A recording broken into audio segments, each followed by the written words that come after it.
This video is just going to go over the visual analysis outline example a little bit in more depth.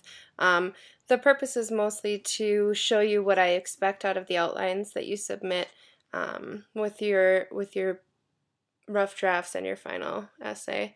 But before we go through the video, I want to make sure that you take the time to first watch this video, which is it's a commercial that I based the examples in this outline on, so they'll make a little bit more sense to you. And then because I'm not going to just read through it for you, I'll let you take the time to read through this example before we watch the video, and then I'll just add on to a couple of things for you. So I'll give you a second to do that before you come back to the video. Okay, and once you're ready, then the introduction here, well, if you want to set it up with Roman numerals first for each of the major sections, the first major section is going to be your introduction, second major section is going to be your body, which will include several paragraphs. The third major section is going to be your conclusion.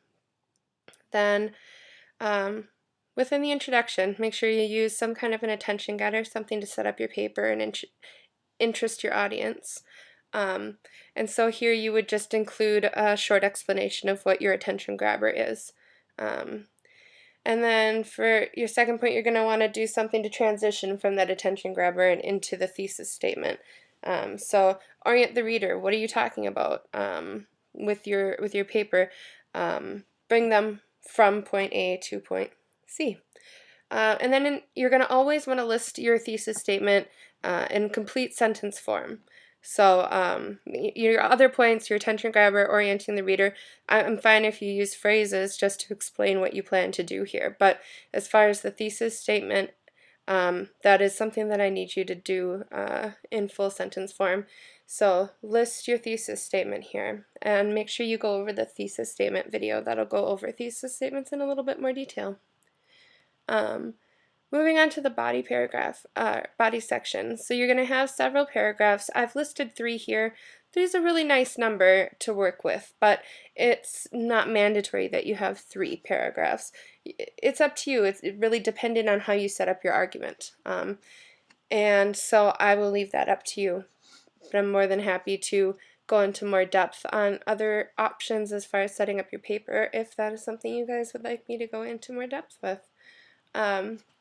So again, the topic sentences, these are the other areas in the outline where I want you to specifically, in full sentence form, list out your topic sentence. So besides a thesis statement, these topic sentences need to be written out because that's what you're going to want to focus each of your body paragraphs on.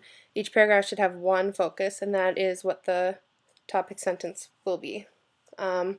And so then you're just going to want to move in to an explanation. Be really specific. You might feel as though you're being redundant here, but you need to use very specific examples from the image that you're analyzing. Be really deliberate in how you explain it. Make sure that the reader is understanding things the way that you want them to in your essay. And then make sure you're including your target audience and how it applies to them and whether it's effective in its purpose or not. And so you're going to use the same sort of setup for each of these sections, and I've given you 3 different examples so that you can see how you might go about doing that in a couple of different ways. As you can see, I have 3 different points here, 4 different points here, so it really depends on the argument and how you set it up, but this should give you an example of what I'm looking for. And once you get down to the conclusion, make sure that you kind of restate your thesis in some way, remind us of what you're talking about and what your point is, and then go through your main points again, keeping that thesis statement tied in really closely because that's the whole point of your paper. And just as a reminder, never introduce new information in your, looks like there's a typo, in your conclusion. You're always going to want to introduce new information in your body paragraphs. The conclusion is simply to recap what you're talking about in a more concise way. So just keep that in mind. And if you have any other questions, just